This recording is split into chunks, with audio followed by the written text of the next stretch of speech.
Bueno, gracias a nuestro buen Dios por este tiempo de adoración tan especial en el Día del Señor que nos permite, agradecidos por la vida que nos da. Y ya nuestro hermano Eduardo nos compartía la lectura del pasaje en el que vamos a estar, continuando con el expositivo de la primera carta a los Corintios. Y hoy quiero continuar con el tema de los dones espirituales que el pastor Engelbert ya inició, tratando hoy un tema que está resumido en el título que aparece allí: individualidad e individualismo. Haremos bien en ir pensando en las diferencias que existen entre la individualidad y el individualismo, y la razón por la cual lo he titulado así es que son términos que son modernos, contemporáneos, pero que nos ayudan a pensar en conceptos que ya aparecen en la primera carta a los Corintios.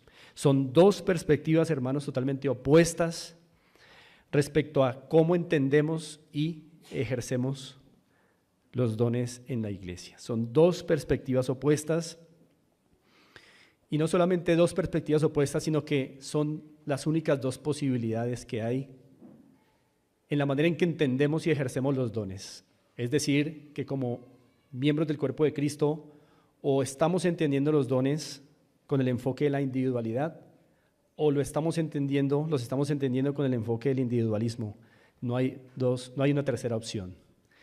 Y quiero que hoy podamos ver a la luz de Corintios, en el párrafo que hemos leído, esas dos perspectivas y ver cómo podemos, hermanos, como iglesia, honrar adecuadamente al Señor. Quiero que vayamos a un pasaje en Efesios capítulo 4. Capítulo 4. Versículo 3, dice así: solícitos en guardar la unidad del Espíritu en el vínculo de la paz. Solícitos en guardar la unidad del Espíritu en el vínculo de la paz. Este verso nos dice que ¿quién le da la unidad al cuerpo, a la iglesia? ¿El creyente o el Espíritu? El Espíritu es el que provee la unidad. Es lo que también en las anteriores predicaciones del expositivo se nos ha indicado. El Espíritu quiere la unidad del cuerpo a través del uso de los dones. Pero según este versículo, ¿quién es responsable de guardar esa unidad que el Espíritu dio en la iglesia? Los creyentes. El Espíritu Santo da la unidad, esa no la puede dar el creyente, no tenemos tal poder, pero sí el creyente es responsable de guardar la unidad. Entonces el Espíritu Santo da esto, la unidad. Pero cuando un hermano quiere abrir la mano para soltar, ¿qué tiene que hacer el otro? No permitirlo. Nosotros somos responsables de guardar la unidad. Y lo que Corintios nos ha venido enseñando en el capítulo 12 es que los dones fueron dados para guardar la unidad. Los dones sirven para eso en la iglesia, para guardar la unidad. Así que, hermanos, si entendemos correctamente lo que son los dones, ¿para qué sirven? Si los ejercemos adecuadamente, el efecto va a ser que como iglesia nos vamos a unir más. Ahora, quiero recordar dos conceptos importantes. Volvemos a Corintios, 1 Corintios 12. Quiero recordar dos conceptos importantes que se vieron en enseñanzas pasadas. El pastor Engelbert en las enseñanzas pasadas nos ha recordado la definición de un don. Quiero que por favor trate de recordar la definición que se nos dio desde aquí, desde el púlpito. Pero si quieren una clave para recordar la definición que se nos dio, vayan al versículo, ahí en el capítulo 12, 7. Ahí está la clave de la definición de un don como se nos impartió acá. Si ustedes miran el verso 7 dice, pero a cada uno les dada la manifestación del Espíritu para provecho. Ahí está la médula de la definición que se nos dio de don aquí. Recordemos que el pastor Engelbert nos decía que un don es esa operación o esa actividad que el Espíritu da al creyente por la gracia de Dios. El Espíritu, ¿lo anotaron ahí en el verso 7? A cada uno les da la manifestación ¿de quién? Del Espíritu. Entonces, es esa capacidad, es esas operaciones, esas manifestaciones que el Espíritu Santo opera a través de los creyentes. ¿Para qué? ¿Cuál es el propósito? Para que la iglesia sea aprovechada, edificada, para que avance. Eso es la definición de un don. Así que el propósito que cumplen los dones, hermanos, es para provecho, dice el versículo 7, para que la iglesia sea edificada. Y los dones, entonces, finalmente, bien operados, bien entendidos, lo que producen en el cuerpo es unidad. Pero los dones mal entendidos, mal ejercitados, ¿qué van haciendo con la unidad? La fracturan. Por eso es tan importante, hermanos, el tema de los dones. Quiera Dios que permanezcamos un buen tiempo aquí en este tema tan importante. Así que, hermanos, dos propósitos que quiero lograr con esta enseñanza es uno, que reconozcamos como iglesia, que como iglesia local en Fontibón reconozcamos que la forma como asumamos los dones, va a incidir en fortaleza de la unidad de la iglesia o fractura de la unidad de la iglesia. No hay sino estas dos opciones. Como asumamos el tema de los dones, eso va a incidir en o fortalecer la unidad de la iglesia o fracturarla. Y también, hermanos, por ende, entender, es otro propósito de esta enseñanza, hermanos, que como iglesia entendamos que solamente hay dos maneras de asumir los dones: o con el enfoque de la individualidad o con el enfoque del individualismo. Así que, mis hermanos amados, comencemos a mirar allí lo que Pablo nos dice, lo que le está diciendo a la iglesia de Corinto y lo que el Espíritu Santo también quiere decirnos a nosotros. Pero pongamos sobre la mesa la diferencia entre individualidad e individualismo. Ustedes notan que lo que cambia es el sufijo, ¿no? Hay una raíz que permanece igual, individ, ¿cierto? Pero el sufijo cambia, ismo y dad. Y ese sufijo que cambia todo el concepto de la palabra. Por eso digo, hermanos, aunque son conceptos contemporáneos, nos ayudan a entender con exactitud lo que Pablo va a mostrar en 1 Corintios 12, en el párrafo que leímos. Cuando hablamos de individualismo, ismo, ese sufijo ismo siempre tiene que ver con una ideología, con una doctrina, con una filosofía. La terminación ismo siempre es una ideología, es una doctrina, una filosofía. Cuando hablamos de individualismo, nos estamos refiriendo a la ideología que afirma que los valores personales o individuales están por encima de todos los valores de los demás. Ese es el individualismo, ismo, doctrina, filosofía, ideología.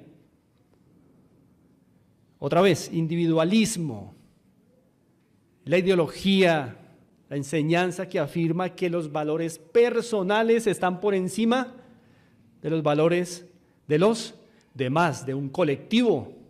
Eso quiere decir que prima el individuo, y si para lograr la satisfacción personal hay que pasar por encima de otros, no importa, porque la ideología dice que priman los valores individuales. Ese es el individualismo. Entonces, cuando usted ve que a los futuros empresarios en la administración de empresas les enseñan en las universidades o en ciertas escuelas de administración que ellos deben obtener sí o sí el éxito, esa es una doctrina y del individualismo, que no importa por sobre quiénes tengan que pasar, que tienen que lograr el éxito y que no pueden ser en eso misericordes, porque priman los valores personales. Ahora, la individualidad, ya no ismo, sino dad, que significa cualidad, significa que se reconoce que hay cosas únicas, valores únicos, con el propósito de complementar a otros y de ayudar a otros. ¿Notan cómo cambian los conceptos? Individualidad es el reconocimiento de que el individuo tiene cosas muy únicas, distintivas, que le hacen diferente a los demás, pero no para aplastar a otros, sino para complementar a otros. La individualidad supone que si recibí algo que me hace único, es porque alguien no tiene eso y lo necesita. Entonces, individualismo e individualidad son dos enfoques totalmente opuestos. Y precisamente lo que Pablo también va a tratar aquí. Ya habiendo establecido esas diferencias, vamos a estarlas recordando a lo largo de esta enseñanza. Vamos a ubicarnos en versos 12 y 13. Y lo primero que quiero que miremos, hermanos, en estos dos versículos es que la unidad de la iglesia se fortalece con la individualidad. La unidad de la iglesia se fortalece con la individualidad. De hecho, lo que vemos en el versículo 2, hermanos, es que la individualidad reconoce la importancia de cada miembro para el cuerpo. La individualidad reconoce la importancia de cada miembro en particular para el cuerpo. Miramos el verso 12. Porque así como el cuerpo es uno y tiene muchos miembros, pero todos los miembros del cuerpo, siendo muchos, son un solo cuerpo, así también Cristo. Noten en el verso 12 cómo esa individualidad reconoce la importancia de cada miembro. Dice que el cuerpo es uno, pero tiene muchos miembros. El punto básico, ¿cuál es, hermanos? Que sin miembros, en plural, no habría cuerpo. Entonces, es importante que hayan miembros. Se reconoce, la individualidad reconoce el lugar y la importancia de la existencia de varios miembros, de cada miembro, para que exista un cuerpo. El punto básico es ese, hermanos. Sin miembros no hay cuerpo. Cada miembro tiene una individualidad que aporta al cuerpo. Por eso, varios miembros constituyen un cuerpo. Queridos hermanos, un solo miembro no hace un cuerpo. Miremos el verso 14. Además, el cuerpo no es un solo miembro, sino muchos. Miremos el verso 19. Porque si todos fueran un solo miembro, ¿dónde estaría el cuerpo? La presuposición es que un solo miembro no hace un cuerpo, ni en las afirmaciones bíblicas, ni en la experiencia científica. En la experiencia científica, todo cuerpo está constituido por varios miembros. Un solo miembro no hace un cuerpo. Entonces, la individualidad reconoce la importancia de cada miembro junto con otros para conformar un cuerpo. Es lo que nos está diciendo el versículo 12. Ahora, muchos miembros, acabamos de ver que un solo miembro no hace cuerpo, pero muchos miembros no interconectados tampoco hacen un cuerpo. Ejemplo, en esta mañana en este lugar hay muchos pies, ¿verdad? Por lo menos si somos 100 personas, por lo menos sabemos que hay ¿cuántos pies? 200. Pero a este cuerpo, al de Andrés, ¿cuáles de esos 200 pies le sirven? Solo los que están interconectados, 2. Por eso muchos miembros no interconectados no hacen un cuerpo. Esa es una realidad hermosa también en la Escritura. A este cuerpo solo le sirven 2, no más, aunque en este lugar hay muchos. Por eso la importancia de los compromisos eclesiásticos. La iglesia local debe comprometerse en membresía por eso. Vamos a suponer que en una universidad, los muchachos que están en la universidad, vamos a suponer que en sus clases tienen varios compañeros que son cristianos. y que de pronto en un descanso se reúnen para hablar todos los 7 cristianos, cada uno de iglesias diferentes.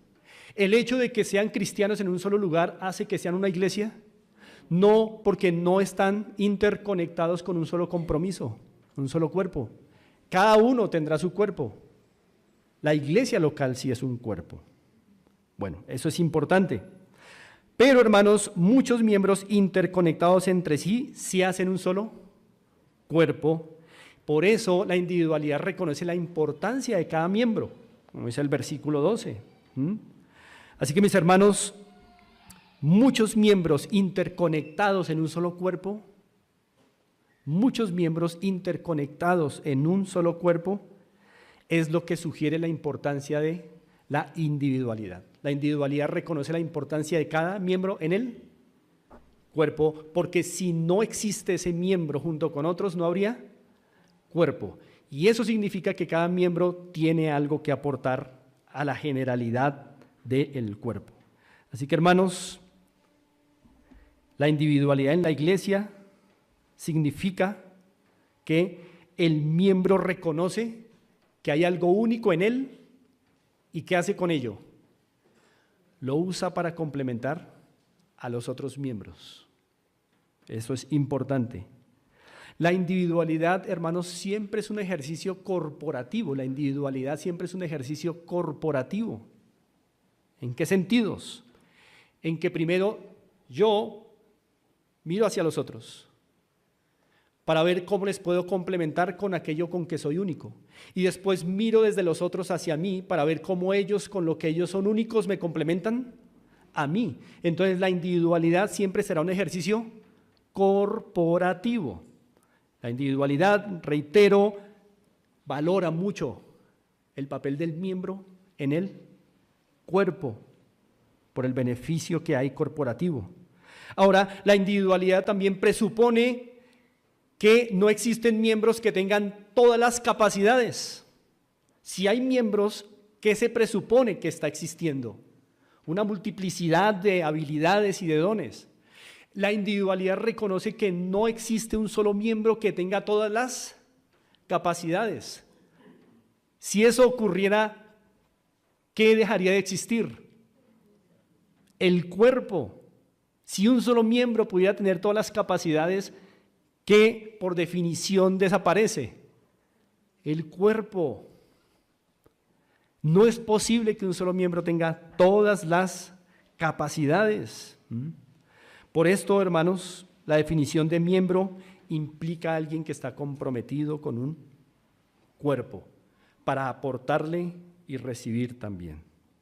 Ahora, en el versículo 13, también encontramos cómo la individualidad reconoce también la importancia, pero ahora hay un cambio de enfoque. El verso 12, dijimos, se reconoce la individualidad del miembro para el cuerpo, pero el verso 13 ahora va a reconocer la importancia del cuerpo para el miembro. En el verso 12 está reconocida la importancia del miembro para el cuerpo. Sin miembros no hay cuerpo. Pero el verso 13 va a reconocer ahora la importancia del cuerpo para el miembro. Todo esto es individualidad. Es reconocer el uno y el muchos, la unidad y la diversidad, como nos recordaba el pastor Engelbert en la enseñanza pasada. Leamos el verso 13, dice, porque por un solo espíritu fuimos todos bautizados ¿en cuántos cuerpos? En un cuerpo, sean judíos o griegos, sean esclavos o libres, y a todos se nos dio a beber de un mismo espíritu. ¿Cuál es el punto básico del verso 3, hermanos? Que sin la existencia de un cuerpo, la individualidad de un miembro sería inútil.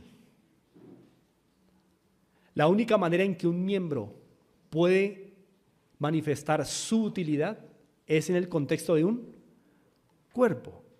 Por eso, el beneficio de un cuerpo para el miembro. En el verso 12 era el beneficio del miembro para el cuerpo, pero en el verso 13 es el beneficio del cuerpo para el miembro. La única manera en que un miembro puede manifestar su utilidad es haciendo parte de un cuerpo. El cuerpo es útil para el miembro, no puede andar separado del cuerpo. ¿Por qué, hermanos? Porque sin un cuerpo no hay identidad. Miren el verso 13, porque por un solo espíritu fuimos todos, ¿qué? Bautizados en un cuerpo. La palabra bautizar, como ustedes saben, significa sumergir. Y esta es la idea de que a través del Espíritu Santo, cada creyente fue colocado en el cuerpo de Cristo, en la iglesia, parte de un cuerpo. Por eso dice el verso 13, que el Señor, a través del Espíritu, colocó en el cuerpo judíos o griegos, esclavos o libres, personas de diferentes condiciones socioeconómicas, ahora hacen parte de un mismo cuerpo y cada una con su manifestación del Espíritu para que haya complementariedad. Si un miembro no hace parte del cuerpo, no puede gozar de la complementariedad, es decir, de darle algo a alguien que necesita y recibir lo que él mismo necesita. Y hermanos, sin un cuerpo, un miembro no recibe irrigación de poder, de virtud del Espíritu. Miren que el verso 13 termina diciendo, y a todos se nos dio a beber de un mismo Espíritu, lo que quiere decir que cuando el Espíritu coloca al miembro en el cuerpo, es el mismo Espíritu que empieza a irrigar, como la sangre llega a todos los miembros, así el Espíritu empieza a dar de beber a todo miembro, llega a la uña, llega al dedo, llega a la oreja, llega al ojo, llega a todas partes del cuerpo para que cada miembro cumpla su función corporativa. Un miembro se pierde de eso cuando no hace parte del cuerpo. Entonces la individualidad que reconoce la importancia del miembro en el cuerpo y la importancia del cuerpo para el miembro. Magnífico. Ahora, hermanos, consideremos el verso 14 en adelante, pero quiero que piensen en la siguiente ilustración. Esta ilustración la aprendí yo hace muchos años de un pastor bautista, pero debo confesar que no voy a ser muy fiel a esa ilustración, voy a tener que cambiarlo, que no recuerdo los detalles originales. Pero imagínense ustedes aquí una hermana con el don de servir, que ha hecho una rica torta para compartir con toda la iglesia, porque tiene el don de servicio. Ha preparado una deliciosa torta para todos al final del culto y quiere repartirla a todos, porque tiene el don de servicio. Y va llevando su torta por la mitad de la capilla y de repente se encuentra con uno de los cables que coloca Richie y ¡pah!, para el piso. La torta y la hermana van para el piso. Así que surge una necesidad en la iglesia. Surge una apremiante necesidad. Así que acuden los hermanos y viene el que tiene el don de la enseñanza. ¿Qué creen que va a hacer el que tiene el don de la enseñanza con la hermana? Le va a decir, hermana, esto estaba en el decreto de Dios. Miremos qué podemos aprender.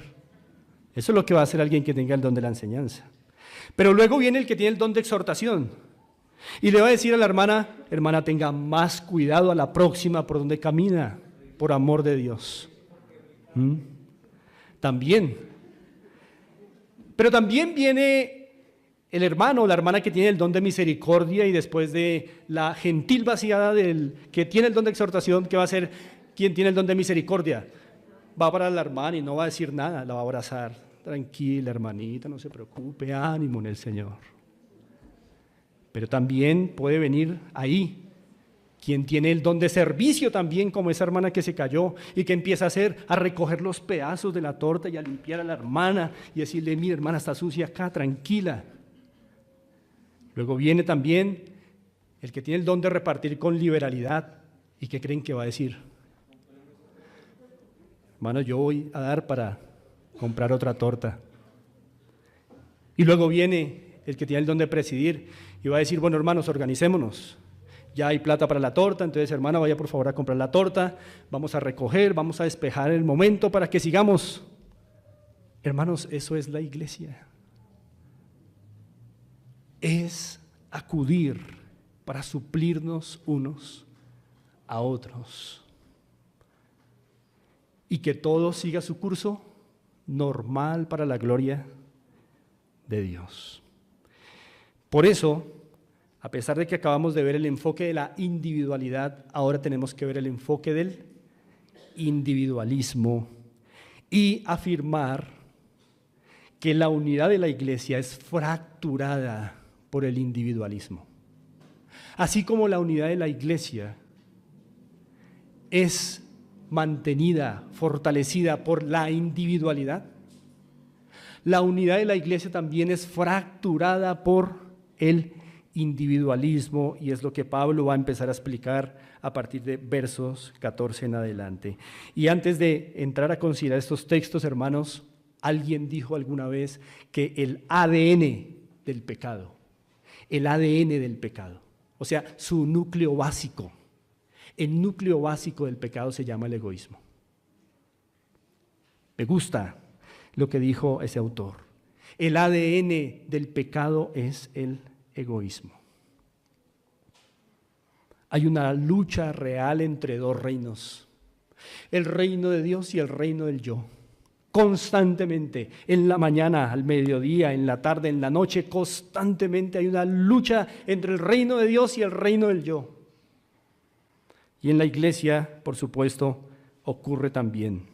Recordemos, hermanos, que el individualismo es esa doctrina o esa ideología que afirma que los valores personales están por encima de todos los demás.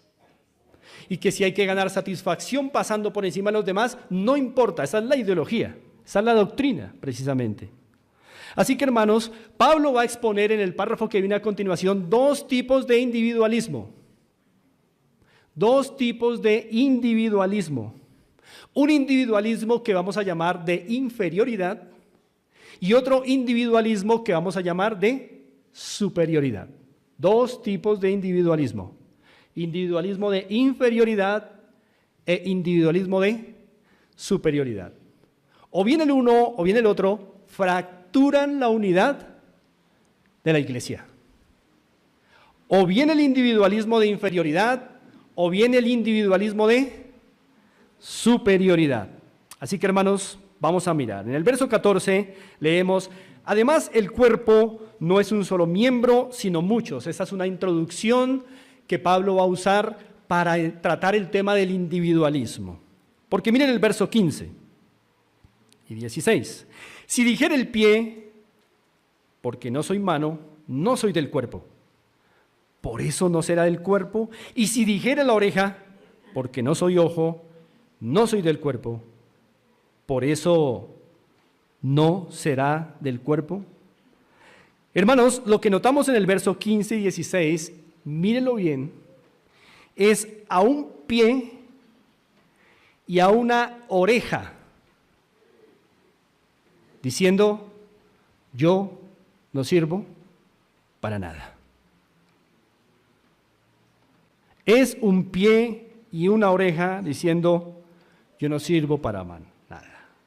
A lo mejor, si fuera una mano, de pronto sí sería útil, dijo el pie. A lo mejor, si fuera un ojo, sería más relevante en la iglesia, dijo la oreja.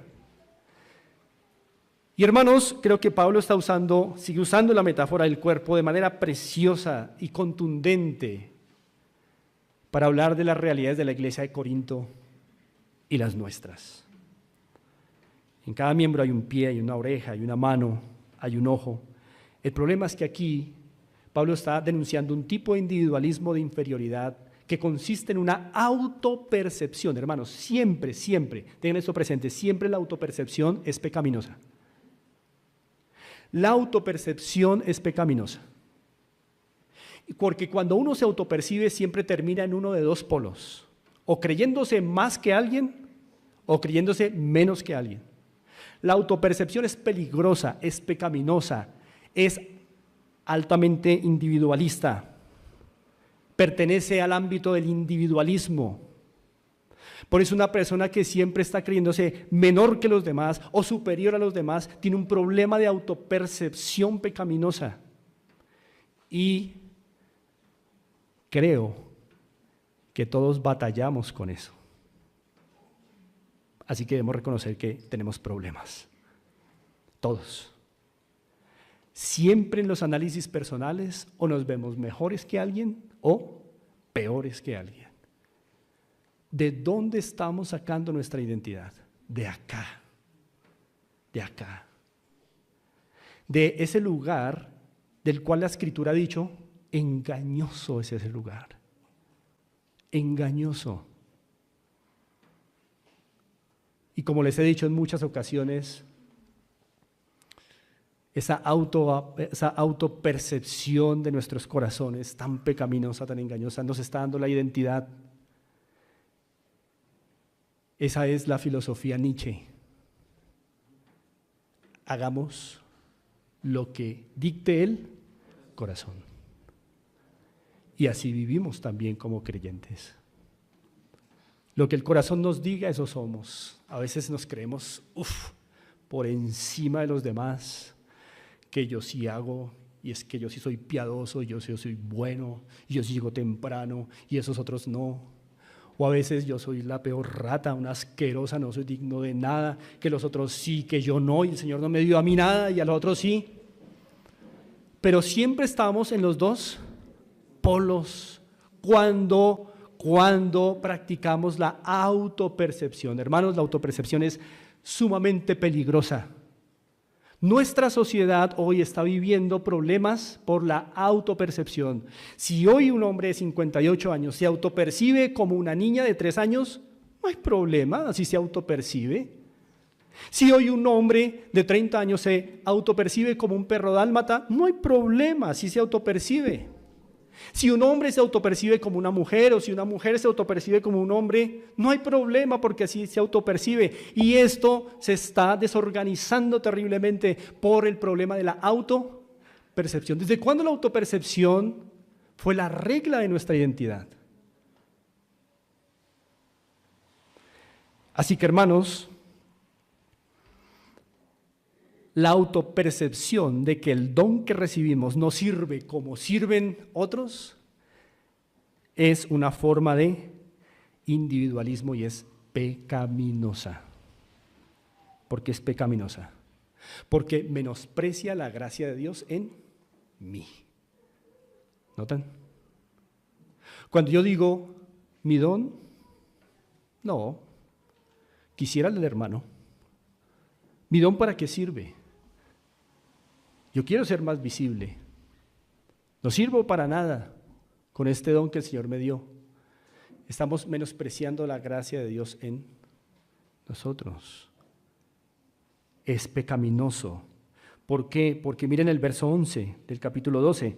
Pero todas estas cosas las hace uno y el mismo Espíritu, repartiendo a cada uno en particular como quien quiere, como Él quiere. Como el Espíritu quiere. Entonces, la autopercepción de inferioridad es una afrenta contra el Espíritu que ha dado como Él quiere. Miren el verso 18. Mas ahora Dios ha colocado los miembros, cada uno de ellos, en el cuerpo como Él quiso. Es una afrenta contra el Padre decir, no sirvo para nada. Otros sí tienen cosas que yo no tengo y quisiera tenerlas. Es una afrenta pecaminosa, una autopercepción pecaminosa contra Dios. Es una afrenta contra Cristo y la unidad de su cuerpo. Así que, hermanos, ¿por qué la autopercepción de inferioridad es individualismo? Porque el concepto personal prima por sobre el concepto de Dios y de la iglesia. Dios diciendo, te di lo que quise. Y uno diciendo, no me importa, no sirvo para nada. Entonces, ¿qué está primando? El concepto personal. Y la iglesia ahí esperando que uno le sirva y uno no, porque no tengo lo que quiero.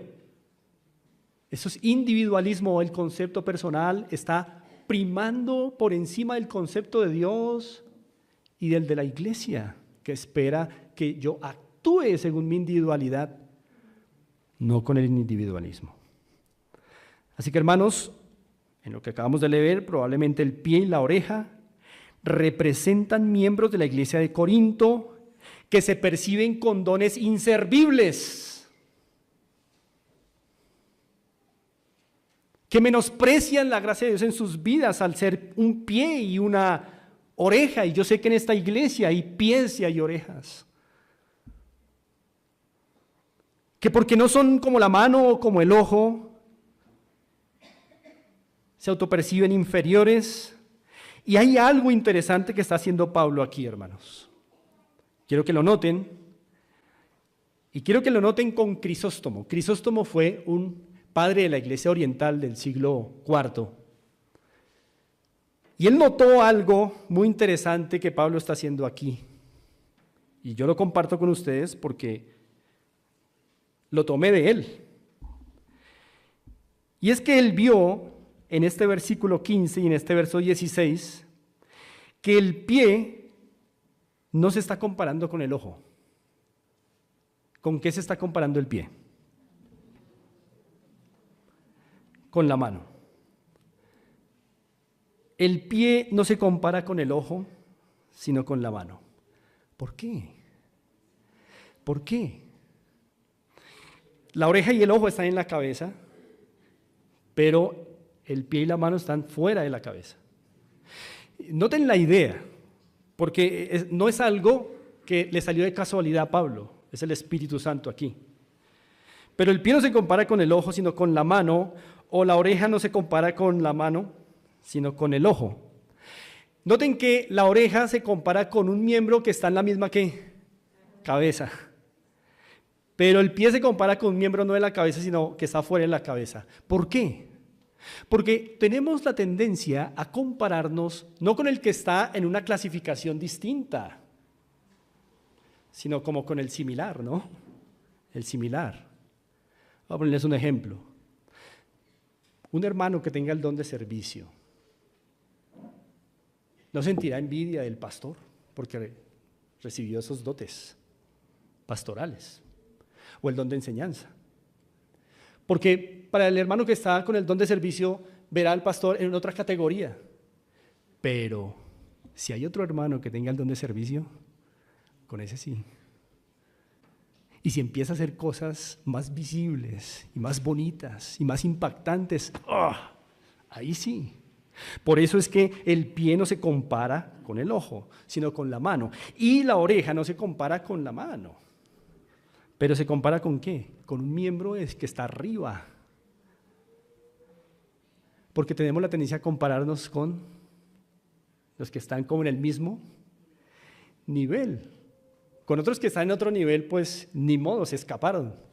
Pero con los que estamos en un mismo nivel, nos damos duro, nos envidiamos, nos celamos, codiciamos sus dones, en fin.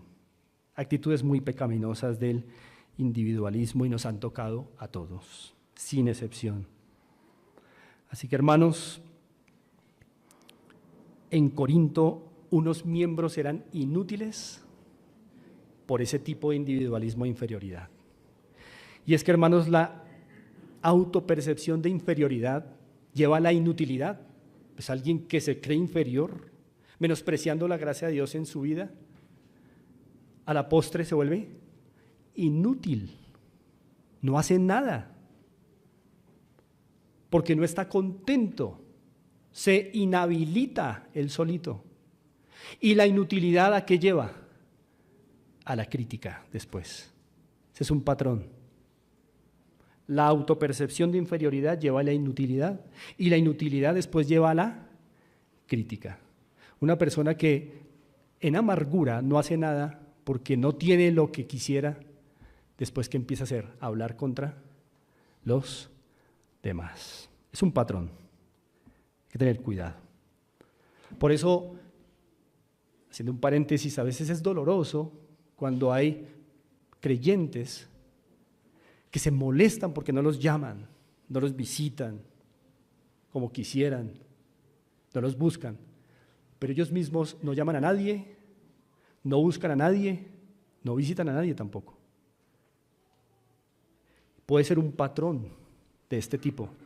Se comenzó con una autopercepción de inferioridad, después de inutilidad y después todo lo que tienen que hacer es criticar todo.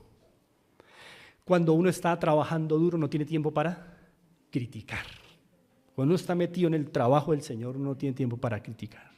Está uno ocupado en lo que el Señor le dio a uno. Pero cuando uno se ha inhabilitado por esas autopercepciones falsas, entonces, ¿qué queda? Mirar y criticar, porque ¿qué más? Hay que estar ocupados. La individualidad lo permite, el individualismo no. Así que, hermanos, la pregunta correcta no es ¿cuál don es más útil en la iglesia? Esa no es la pregunta correcta. ¿Cuál don es más útil en la iglesia? ¿Por qué no es la pregunta correcta? Porque es claro por las Escrituras que todos los dones son útiles. La pregunta correcta, hermanos, es ¿cómo mi don contribuye al cuerpo? Esa es la pregunta correcta. ¿Cómo lo que Dios me dio, cómo mi individualidad complementa a mis hermanos? Esa es la pregunta correcta. Y bueno, habiendo tratado este primer tipo de de individualismo, miremos la respuesta que da Pablo entonces. Da 3 respuestas a ese tipo de individualismo.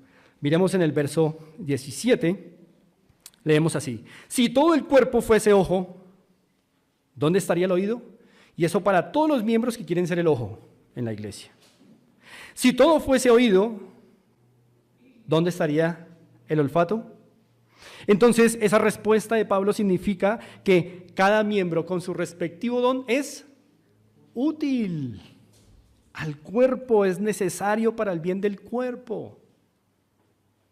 Ustedes cuando van a Jueces y leen algunas de esas batallas que hubo, y también cuando pueden estudiar en la historia las conquistas de grandes imperios, notarán en Jueces y en la historia que los reyes antiguos, cuando capturaban otros reyes, les cortaban el dedo pulgar de las manos y los pulgares de los pies. Dedito gordo. Nadie se va a morir porque le falte un dedito gordo. Pero ¿por qué esto era obligatorio en las conquistas antiguas? Porque los reyes se aseguraban de que una persona sin sus dedos pulgares no empuñaría jamás una espada. Trate de imaginarse cómo es una espada sin este dedo. Es difícil. La puede coger, pero vaya a batallar a ver si puede. Y sin el dedo gordo del pie, se reduce el 70% de la velocidad para escapar. Impresionante, un dedito. ¿Cómo es de útil en el cuerpo? ¿Cómo es de útil? Y es lo que Pablo está respondiéndoles a esos hermanos que tienen ese problema de individualismo, de autopercepción, de inferioridad. Todo miembro tiene un don que es útil al cuerpo. Imaginen ustedes, hermanos, una guerra con solo generales. ¿Cómo sería una guerra con solo generales? No hay guerra. O solo soldados sin generales. No hay victoria. Imaginen ustedes un partido con solo delanteros. O con solo porteros. Todo el equipo es solo arqueros. Es imposible ganar. Es imposible avanzar. Imagínense ustedes una empresa con solo jefes, no hay obreros, solo jefes. ¿Avanza? No, terminan peleándose. No se soportarían el uno al otro. O una orquesta con solo directores. No habría algo que escuchar. La segunda respuesta la encontramos en el verso 18. Mas ahora Dios ha colocado los miembros, cada uno de ellos, en el cuerpo como Él quiso. Esto quiere decir, hermanos, que Pablo les está diciendo a esos que tenían una autopercepción de inferioridad que cada miembro debe asumir el plan de Dios para su vida con contentamiento. Cada miembro debe asumir el plan de Dios para su vida con contentamiento. Gracias, Señor, porque lavo los baños para tu gloria. Gracias, Señor, porque arreglo las cosas y limpio el polvo para tu alabanza, porque así me has permitido servirte con este don. O enseñar o lo que sea, hermanos. Es recibir con contentamiento lo que el Señor ha querido, porque Pablo recuerda a estos hermanos que en el cuerpo Dios ha colocado a cada miembro como Él quiso, no como cada uno quisiera, sino como Él quiso. Hermanos, piensen conmigo por un momento en un billete de 100,000, de 100,000 pesos. Piensen conmigo en este momento en un billete de 100,000 pesos. Pregunto, ese billete de 100,000 pesos, ¿por qué vale 100,000? ¿Por qué vale 100,000? ¿Es por el color que le aplicaron que vale 100,000 el color? ¿Es porque el papel de donde se cortó vale 100,000?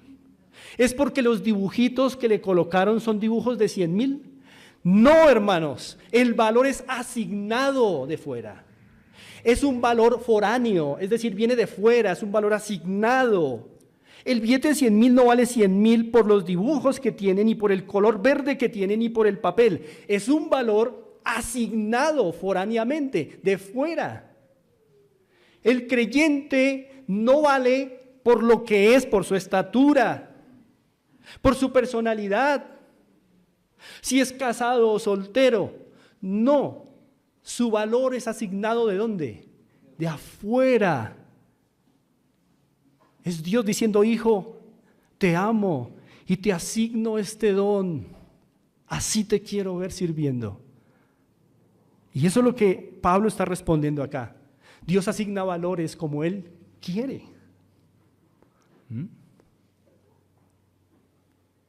Y así entonces, como en nuestra billetera nos sirven los billeticos de 1,000, de 50,000 y de 100,000,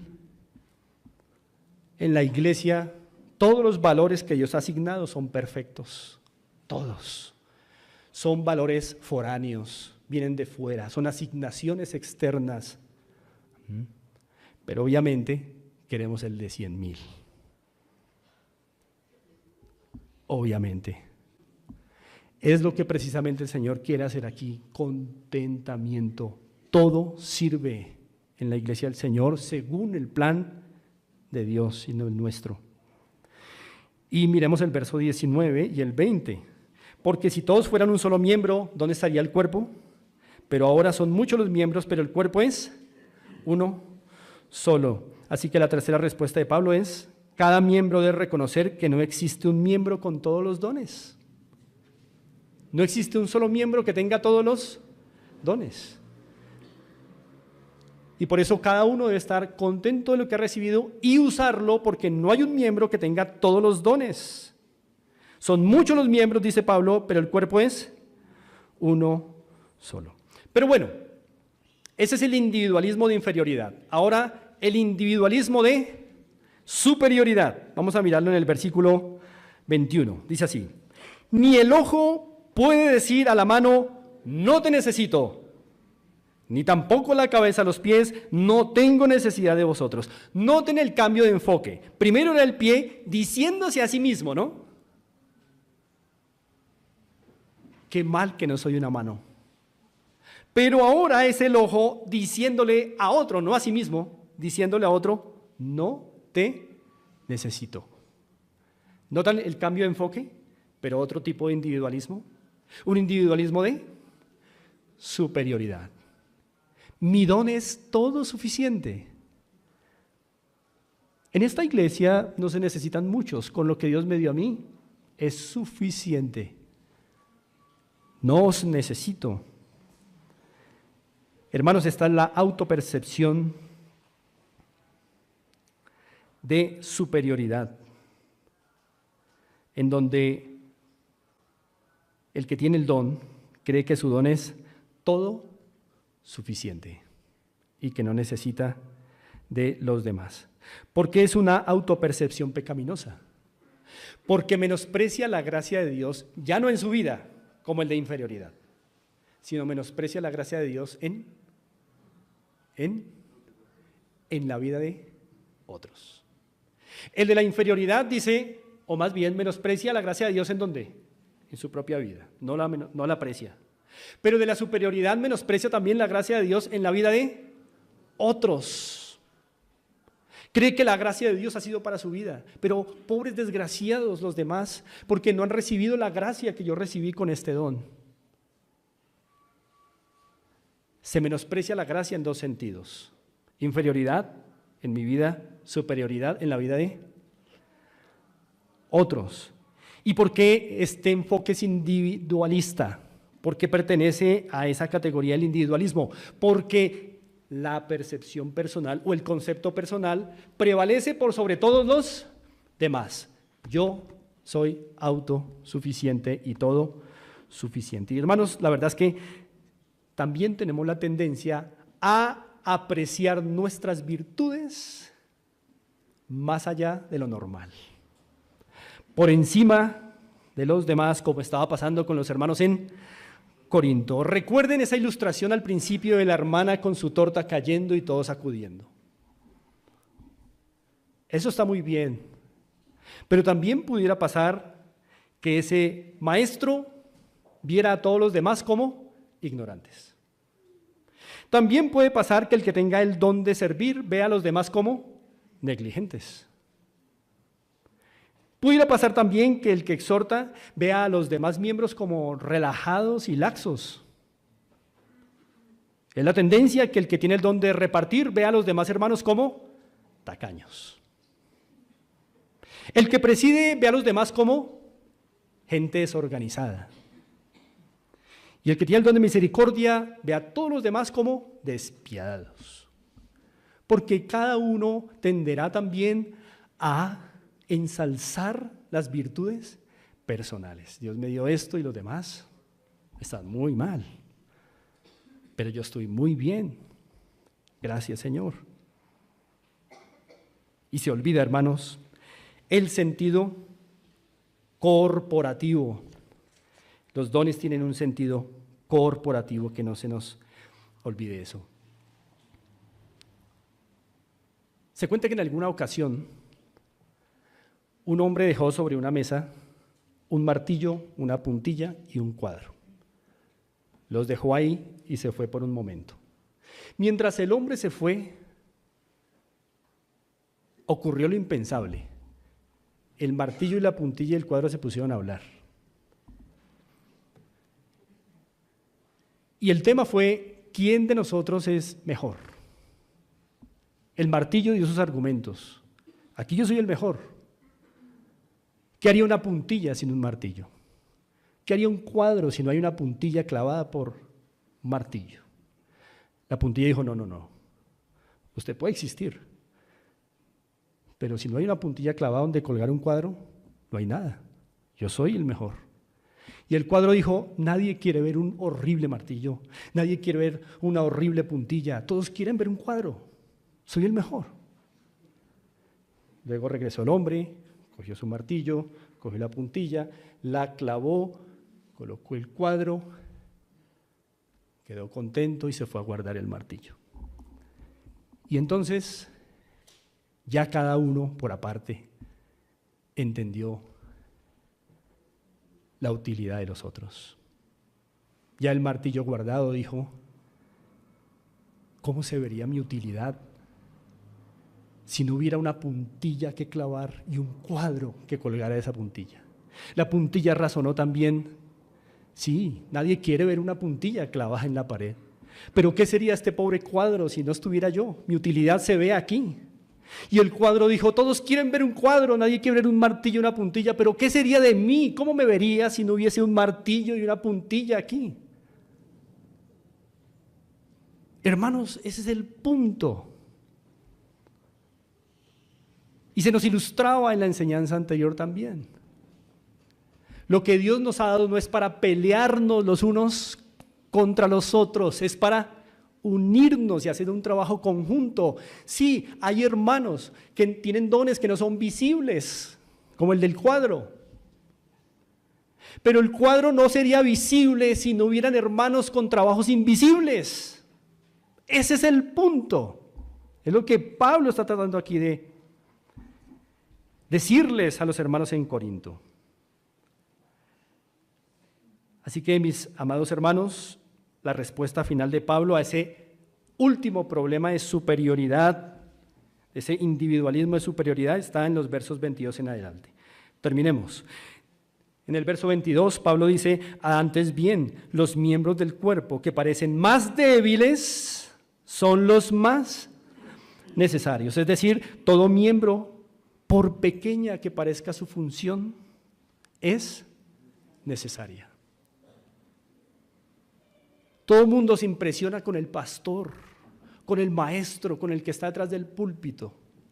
Nadie se impresiona con el que llega temprano a limpiar. Y la verdad es que, ¿cómo haríamos nosotros para estar aquí, hermanos? Si no hay martillos y puntillas ahí haciendo un trabajo invisible. El que reparte dulces al final. Todos tienen algo que aportar a la unidad del cuerpo. Todos. En el versículo 23 dice Pablo: y aquellos del cuerpo que nos parecen menos que dignos, a estos vestimos más dignamente, y los que en nosotros son menos decorosos se tratan con más decoro. Parece que en el verso 22, cuando Pablo dijo miembros más débiles son los más necesarios, pareciera que Pablo está pensando en el cuerpo físico, en los miembros que están por dentro. El estómago, hígado. Imagínense ustedes esos miembros por fuera.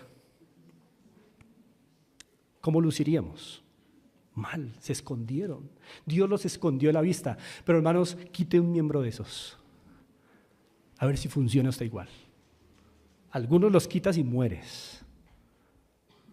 Pero están tapados, no son para mostrar, son feos, pero son necesarios. Y parece que en el verso 22 él está pensando en ellos, pero en el verso 23 parece que está pensando en esos miembros externos, ya no internos, externos, pero que son vergonzosos. Y ustedes saben a qué Pablo se está refiriendo, que cubrimos con más pudor. No todos los miembros son para mostrar. Pero, por ejemplo, el rostro. El rostro no tiene necesidad de ser cubierto, ¿verdad? Y por eso en el verso 24 Pablo dice: porque los que nosotros son más decorosos no tienen necesidad. ¿Quién oculta una cara? Unos ojos. Ahí, totalmente armoniosos con la nariz y la boca. Nadie, no hay necesidad. Pero hay otros miembros que sí es necesario esconder. Y estas respuestas están diciendo de Pablo que la diversidad de dones, hermanos, es con el propósito de fortalecer la unidad y el cuidado mutuo. Verso 25 dice así: para que no haya desavenencia en el cuerpo, toda esta es la conclusión de Pablo, sino que los miembros todos se preocupen los unos por los otros, de manera que si un miembro padece, todos los miembros se duelen con él, y si un miembro recibe honra, todos los miembros con él se gozan, lo cual solamente es posible cuando hemos llegado a un punto de madurez de reconocer dos cosas. Uno, que tengo algo que es único y que otros necesitan. Y dos, que otros tienen algo que los hace únicos y que yo necesito. Así que, mis amados, a manera de conclusión, animémonos a entender y a usar correctamente los dones con estos propósitos. No busquemos, hermanos, nuestra identidad en autopercepciones, por favor, hermanos, porque yo sé que es una lucha nuestra, continua. El mejor predicador para cada uno de nosotros, ¿quién es? Nosotros. Todos los días tenemos un monólogo con nosotros, desde que nos levantamos, qué quiero, a dónde voy, cómo quiero peinarme hoy. Todo el día estamos hablándonos a nuestras cabezas, me hizo, no me hizo, qué quiero, qué voy a hacer. Todo el día es un monólogo con nosotros mismos. Y no nos cansamos, nos gusta hablar con nosotros todo el día y la noche, y cuando nos acostamos nos hablamos. Todo el día, todos los días de la semana es un monólogo con nosotros. El problema es que ahí estamos forjando nuestra identidad de nuestras autopercepciones. Nuestra identidad está en Cristo, hermanos. Vive contento con el valor que te asignó el Señor en cuanto al don. Todos valemos lo mismo delante de Dios, pero en lo que tiene que ver con el trabajo de la iglesia, cada uno se le asignó un valor, un don, y hay que vivir contentos con ese valor y con ese don, hay que descubrirlo. Así que, hermanos, ánimo, no estén satisfechos sin estar haciendo nada en el cuerpo. Todos tenemos algo que hacer, pero para eso hay que comprometernos con la iglesia. Recuerden, aunque en este lugar hay muchos pies, los pies que le sirven a cada cuerpo son los que están interconectados. De 200 pies que hay acá, a mí me ven solo 2, porque están interconectados. A mí no me pueden servir pies que están desconectados. No, sirven los pies que están interconectados. Algo más, hermanos. Efesios dice que Cristo logró una victoria y que por su victoria sobre el pecado, la muerte y Satanás, repartió dones a los hombres. Repartió dones a los hombres. No sería posible recibir dones si Cristo no hubiera vencido. Y hermanos, entonces, algo lógico para pensar sería que si menospreciamos los dones, estamos menospreciando ¿a quién? A Cristo, que dice en Efesios que llevó cautivo a la cautividad en victoria y repartió dones a los hombres. Hermanos, honremos a Cristo, tomándonos con seriedad el tema de los dones. Tomemos a Cristo en serio, quien ganó una victoria eterna para darnos dones y que su cuerpo en el mundo se desarrolle. Pero también, hermanos, recordemos que el cuerpo sin un miembro sigue vivo. ¿Estamos de acuerdo? Un cuerpo sin un miembro se duele, pero sigue vivo. Pero un miembro sin el cuerpo se pudre. Una persona puede vivir sin una mano, pero una mano no puede vivir sin una persona. Y es posible que en este lugar hay personas en esta mañana que no están unidas al cuerpo de Cristo, no han creído en Él. La única forma de estar unido a Cristo es por medio de la fe. Si no has creído en Cristo, no estás unido al cuerpo y te estás pudriendo y te pudrirás eternamente. Solo por medio de la fe puedes ser unido al cuerpo y sentir la irrigación sanguínea de la vida del Espíritu Santo. Si estás escuchando estas palabras, hoy es el día de creer en Jesucristo, de arrepentirte de tu pecado. O tal vez eres alguien que piensa estar en Cristo, que eres creyente, pero menosprecias al cuerpo. Tal vez tu menosprecio al cuerpo está indicando que no está corriendo dentro de ti la irrigación del Espíritu. Te pudrirás eternamente si no estás en Cristo. Oremos. Padre, te damos gracias por la iglesia, gracias por Jesucristo, gracias por tu Santo Espíritu. Gracias, Señor, porque en tu plan eterno de redención nos has favorecido eternamente. Ahora, Dios, como iglesia local, ayúdanos a fortalecer, Señor, y a guardar la unidad, ejerciendo, Señor, con entendimiento y con aprecio de tu gracia los dones que nos has dado. Te lo pedimos en Cristo Jesús. Amén.